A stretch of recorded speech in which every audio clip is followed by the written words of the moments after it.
પંચમહાલથી સમાચાર મળી આવ્યા છે।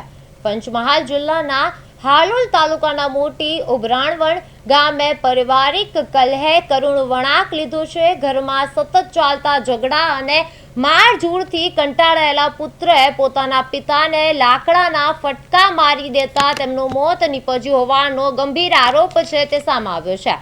મળતી માહિતી મુજબ મૃતક પિતા છે વારંવાર પત્ની અને પરિવારજનો સાથે ઝઘડો કરી અને મારઝૂડ કરતા હોવાથી ઘરમાં લાંબા સમયથી તણાવનો માહોલ હતો। ગત રાત્રે થયેલા ઝઘડા બાદ પરિવારના સભ્યો ઘર છોડીને સગા સંબંધીઓ પાસે ગયા હતા।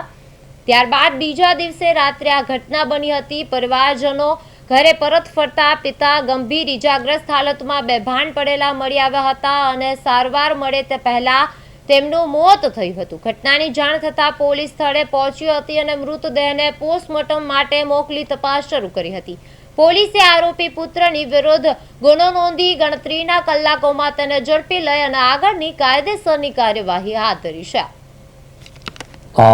બનાવની વિગતમાં એવું છે કે ગઈકાલે પાવાગઢ પોલીસ સ્ટેશન વિસ્તારમાં આવેલ મોટી ઉભરવાણ ગામ છે તેના તળાવ ફળિયામાં રહેતા રાઠવા રમણભાઈ દલસિંહભાઈ એ પોતાના ઘર આગળ ખેતરમાં જે ઘર આવ્યું હતું એ આગળ સૂતા હતા અને રાત્રિના સમયે એમના દીકરા જે કિરણ રમણભાઈ રાઠવા છે એણે લાકડીના ફટકા મારી એનું મોત નિપજાવેલ છે। મોત નિપજાવ્યા બાદ એમના જે મરણ જનાર રમણભાઈ દલસિંહભાઈ રાઠવા છે એમના પત્ની બકલીબેને તેમના પુત્ર કિરણ વિરુદ્ધમાં ફરિયાદ આપતા પાવાગઢ પોલીસ સ્ટેશનમાં ખૂનનો ગુનો નોંધવામાં આવેલ છે અને તેમની તપાસ હાથ ધરવામાં આવેલ છે।